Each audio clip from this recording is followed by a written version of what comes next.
আসলে আমরা এই পৃথিবীর যেখানেই যাই না কেন, গ্রাম বাংলার মতো এত শান্তি আর কোথাও খুঁজে পাই না।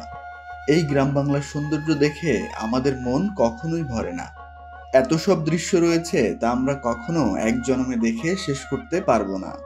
কারণ এই গ্রাম বাংলার রূপ প্রতিনিয়ত পরিবর্তন হতে থাকে।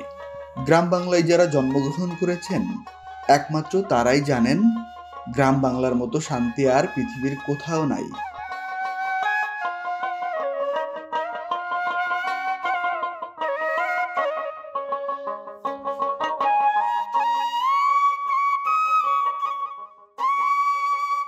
শহরে জীবনে আমরা অনেকটা হাঁপিয়ে গেছি।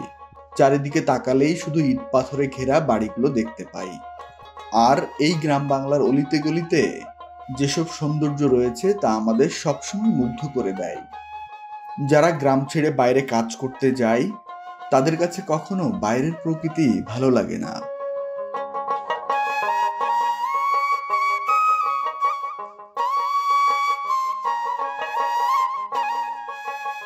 এই গ্রাম বাংলায় আমাদের মনটা যেন সবসময় হারিয়ে যায়।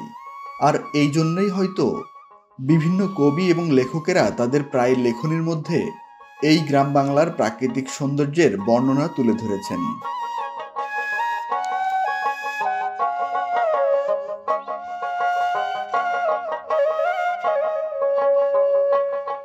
যত কবিতা এবং যতই প্রবন্ধ লেখা হোক না কেন, গ্রাম বাংলার কোনো কিছুতেই কখনো সম্পূর্ণরূপে প্রকাশ করতে পারে না। এই গ্রাম বাংলা দিন দিন ধ্বংস হওয়ার পথে। তাই তো এই গ্রাম বাংলার প্রকৃতি রক্ষা করা আমাদের সকলের দায়িত্ব ও কর্তব্য।